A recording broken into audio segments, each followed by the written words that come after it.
akhirnya kamu mengerti apa arti hidupmu di dunia ini. Marilah kita ikut jalan Tuhan yang mau hadir dalam dan datang dan bahkan lahir bagi kita dalam cara-cara hidup yang sederhana, melalui usaha-usaha kita yang kecil, memerangi yang jahat dalam diri kita sendiri maupun dalam masyarakat. Hidup hati-hati, bijaksana.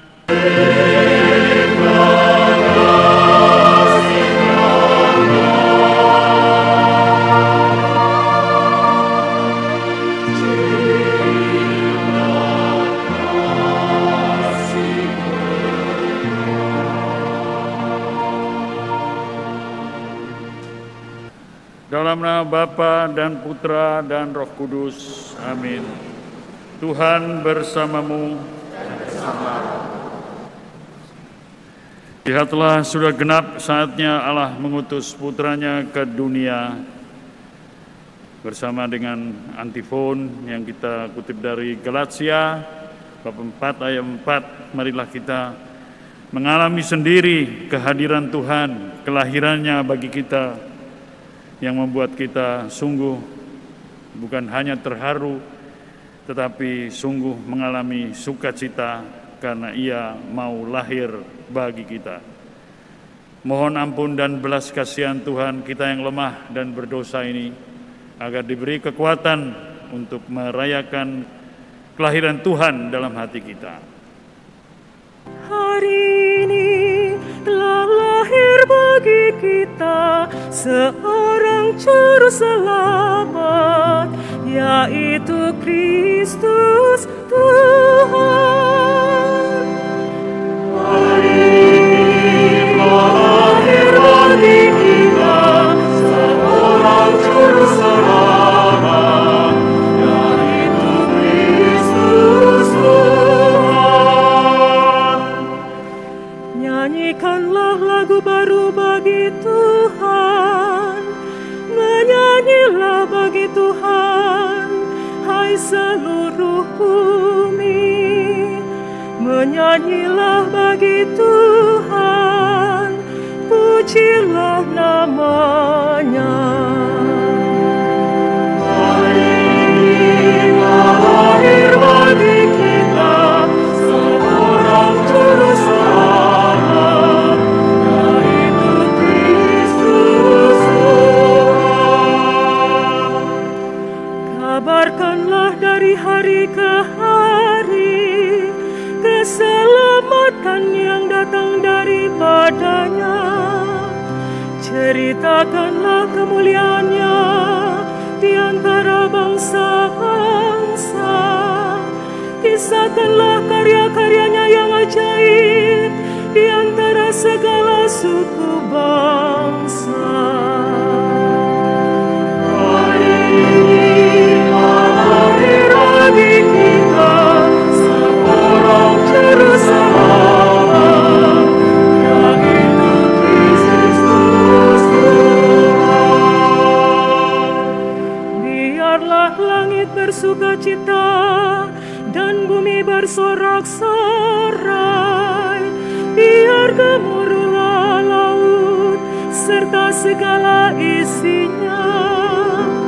Biarlah beria-ria padang dan segala yang ada di atasnya, dan segala pohon di hutan bersorak-sorai.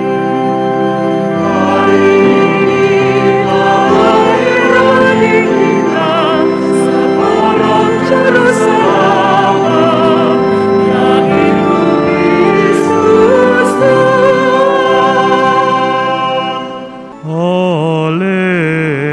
Haleluya, haleluya.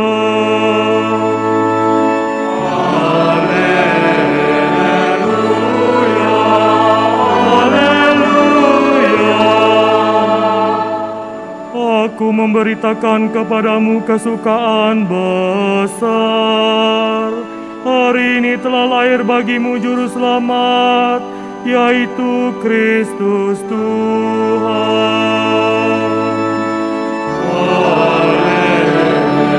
Haleluya, haleluya.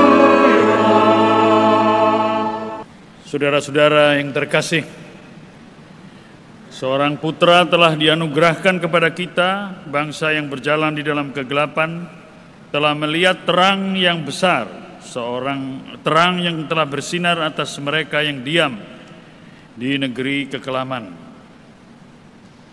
Kutipan dari kitab Yesaya dalam bacaan pertama itu adalah berita yang meneguhkan harapan bangsa Israel ketika mengalami kesusahan karena nasib bangsa yang dirundung oleh kehancuran bahkan.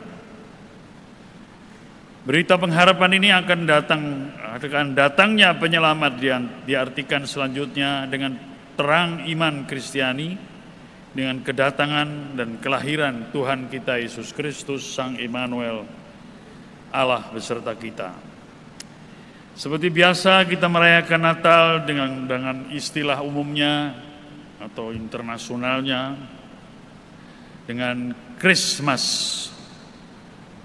Ini tradisi gereja Katolik dari dulu, sederhana saja merayakan Natal, ya datang pada malam, paling tidak malam Vigili Natal, yaitu ikut misanya Kristus, Christ Mass. Ya, sementara orang bisa berandai-andai, wah seharusnya kita merayakan Natal dengan meriah sekali, dengan band, dengan teriak-teriak, nyanyi, puji Tuhan, haleluya dan sebagainya. Tapi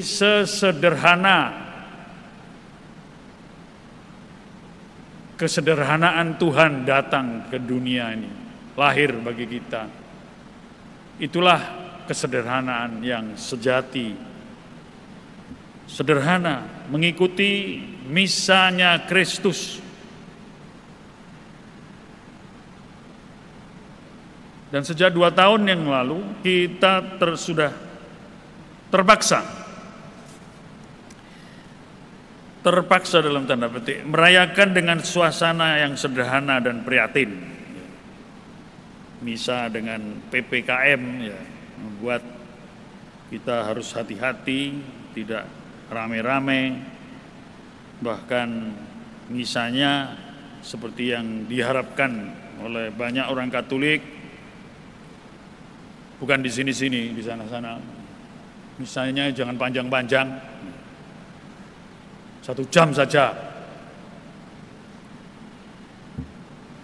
Inilah suasana yang membuat kita sebenarnya tetap harus prihatin dan hidup dalam kesederhanaan. Karena Tuhan lahir bagi kita dalam kesederhanaan cinta kasih-Nya. Namun sekalipun kita terpaksa merayakan Natal secara sederhana dalam suasana prihatin, Natal sebenarnya juga mewartakan sukacita, kegembiraan yang mendalam karena Allah beserta kita, Immanuel. Santo Paulus mengingatkan kita dalam Filipi 4 ayat 4, bersukacitalah senantiasa dalam Tuhan. Catat ini, ya bersukacita itu memang harus dalam Tuhan. Kalau kegembiraan dalam dunia. Sukacita kita bukan karena bebas dari penyakit, bebas dari mara bahaya, bebas dari penderitaan, adem, ayem, tentrem. Sukacita kita karena kita tahu dan yakin bahwa Tuhan peduli dan mengasihi kita lebih dahulu daripada kita mengasihi Dia. Sukacita yang demikian inilah yang dialami oleh orang-orang sederhana seperti para gembala yang menerima kabar sukacita kedatangan kelahiran Tuhan. Maka benarlah kabar sukacita yang diwartakan oleh para malaikat kepada para gembala. Hari ini telah lahir bagimu juru selamat, yaitu Kristus Tuhan di kota Daud. Dan inilah tandanya bagimu. Kamu akan menjumpai seorang bayi dibungkus dengan lampin dan terbaring dalam palungan. Hari ini, bukan besok, atau kapan-kapan. Tidak, hari ini. Dan tegas, hari ini. Bukanlah suatu yang kapan-kapan. Tidak, hari ini. Maka warta kelahiran Tuhan harus menjadi suatu kenangan bagi kita dan peringatan sekaligus bahwa setiap hari merupakan hari kelahiran Tuhan dalam hatiku. Kelahiran cinta kasih yang sejati. Karena Ia adalah Allah yang mau menjadi manusia dalam diri putranya Yesus Kristus. Kedatangannya, kelahirannya yang sederhana, biasa, mencirikan ketulusan dan kemurnian cinta yang tidak aneh-aneh, tidak mencari yang fantastis dan sensasional. Kedatangan yang demikian ini mencirikan perayaan Natal kita sebagai perayaan yang sederhana, tidak menjanjikan yang muluk-muluk, yang hebat-hebat atau dahsyat. Kita percaya akan kelahiran Tuhan ini sebagai tanda kepedulian Allah yang mau menyertai kita, mengajak kita untuk ikut jalan dan cara kehadiran di tengah suka duka hidup ini.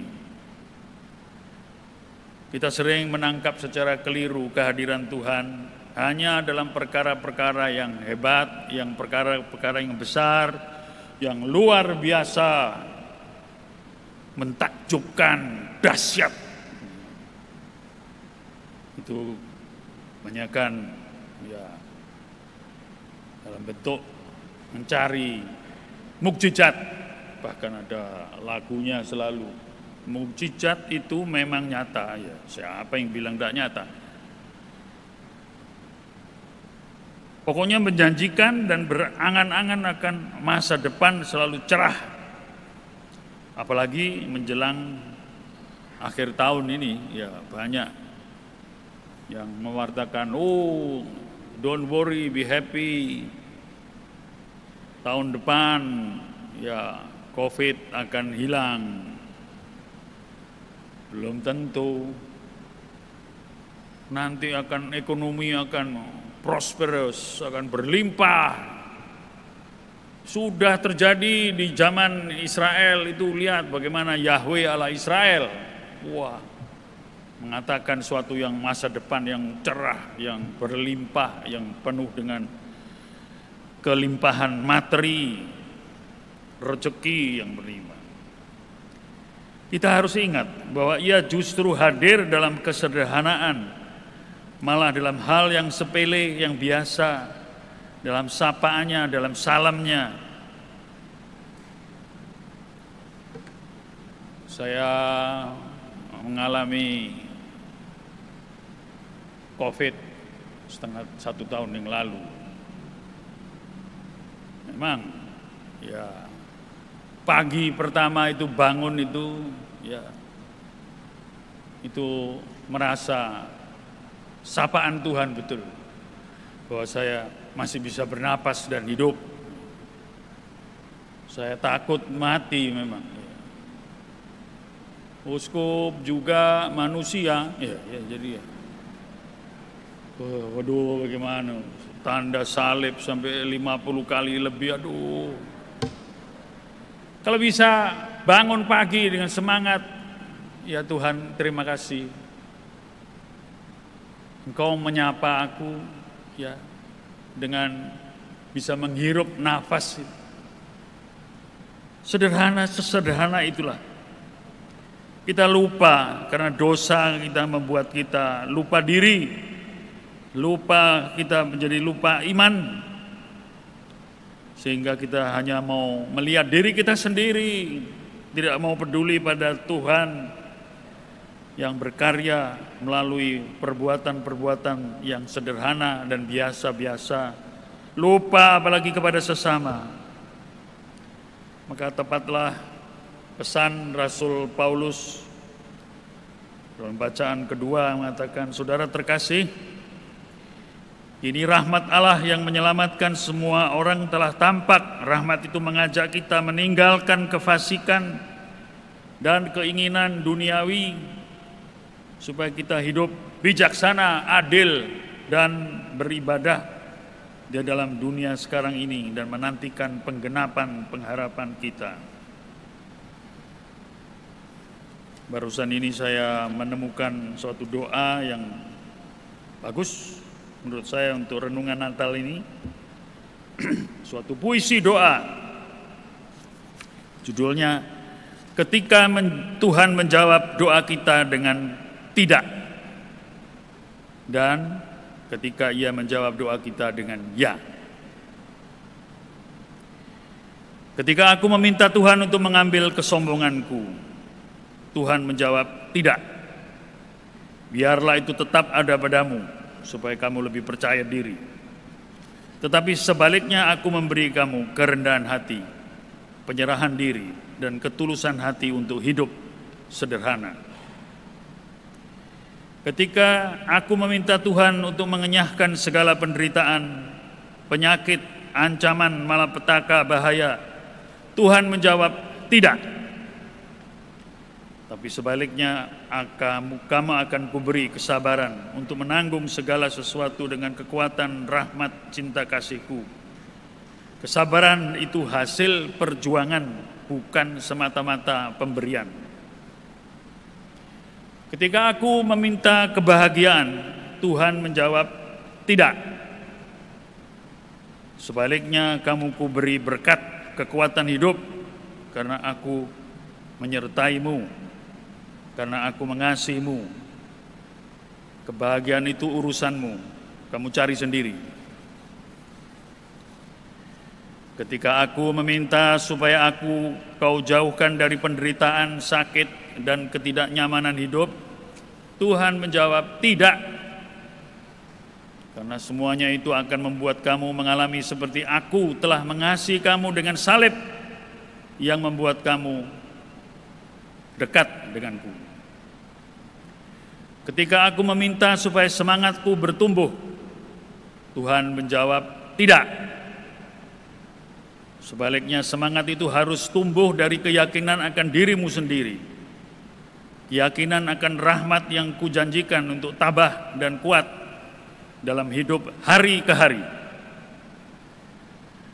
Tetapi ketika aku meminta supaya aku diberi kemampuan untuk mengasihi sesama, seperti Engkau telah mengasihi aku terlebih dahulu, Tuhan menjawab ya. Akhirnya kamu mengerti apa arti hidupmu di dunia ini. Marilah kita ikut jalan Tuhan yang mau hadir dalam dan datang, dan bahkan lahir bagi kita dalam cara-cara hidup yang sederhana, melalui usaha-usaha kita yang kecil, memerangi yang jahat dalam diri kita sendiri maupun dalam masyarakat. Hidup hati-hati, bijaksana, tetap PPKM, ya, tetap 3M atau 6M, ya. Pakai ini sekarang. Tulus dan murni untuk melakukan semuanya itu. Inilah sukacita Natal dalam Tuhan. Selamat Natal. Saudara-saudara, menunduklah untuk menerima berkat Tuhan. Semoga Allah yang Maha Baik oleh penjelmaan putranya telah menghalau kegelapan dari dunia, dan oleh kelahiran yang mulia menerangi malam hari yang amat suci ini, menghalau kegelapan dosa dari saudara, dan dengan cahaya kebajikan menerangi hati saudara. Amin. Semoga Dia berkenan agar kegembiraan besar atas kelahirannya diwartakan oleh malaikat kepada para gembala, memenuhi hati saudara dengan sukacita. Amin. Semoga Dia yang menyatukan hal-hal duniawi dan surgawi melalui penjelmaannya memenuhi hati saudara dengan damai sejati. Amin. Semoga berkat Allah yang Maha Kuasa, Bapa dan Putra dan Roh Kudus. Amin. Saudara-saudara, pergilah dalam damai sambil memuliakan Tuhan dalam hidupmu. Amin. Kepada Allah. Selamat Natal.